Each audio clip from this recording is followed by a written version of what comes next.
Un texte si dangereux que le Vatican l'a interdit. Un livre qui parle de géants, d'anges déchus et d'une prophétie oubliée.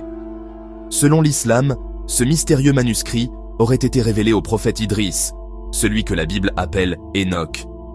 Mais que dit vraiment ce livre? Et pourquoi son histoire pourrait-elle tout changer sur notre passé? Salut à tous! Aujourd'hui, on plonge dans l'un des plus grands secrets de l'histoire, le livre d'Enoch. Un texte interdit, censuré, mais dont les fragments ont survécu. Et quand on les compare aux récits islamiques, les découvertes sont hallucinantes. Alors, accrochez-vous, parce que cette vidéo va tout remettre en question. Découvert en Éthiopie au XVIIIe siècle, puis dans les fameux manuscrits de la Mer Morte, le livre d'Enoch raconte une histoire différente, celle d'anges rebelles, de géants sanguinaires et d'un déluge envoyé pour les anéantir. Mais selon l'islam, cette version a été corrompue. La vérité, elle se cache chez le prophète Idriss.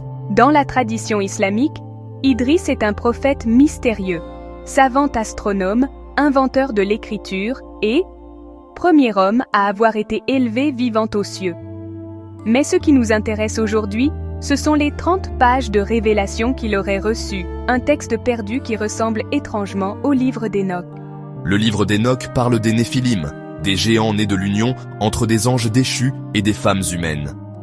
Mais l'islam révèle une erreur capitale. Ces anges ne sont pas des anges, ce sont des djinns.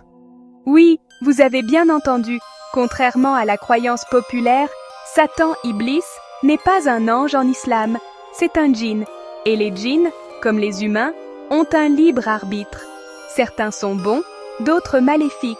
Et selon des hadiths, certains auraient même eu des descendants hybrides avec les humains.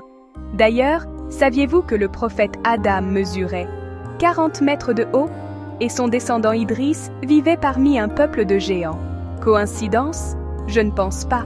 Mais l'histoire la plus incroyable reste celle de l'ascension d'Idriss. Après avoir vaincu la mort, visité l'enfer et le paradis, il aurait refusé de revenir sur terre. Imaginez, Idriss supplie l'ange de la mort, Azraël, de lui faire goûter la mort, juste pour en ressentir la peur et se purifier. Puis, il demande à voir l'enfer, et s'évanouit de terreur. Enfin, on l'emmène au paradis. Et là, il s'accroche à un arbre en disant « Je ne pars plus ». Allah tranche en sa faveur. Idriss reste au paradis, devenant l'un des rares humains à y entrer avant le jour du jugement. Une fin digne d'un héros. Alors, mythe ou réalité? Le livre d'Enoch et les récits islamiques s'accordent sur un point. Notre histoire est bien plus complexe que ce qu'on nous enseigne. Et si les géants, les anges et les prophètes avaient vraiment marqué notre passé, à leur manière? Dites-moi en commentaire. Vous croyez aux Néphilim? Et n'oubliez pas de liker, partager et vous abonner pour plus de secrets interdits.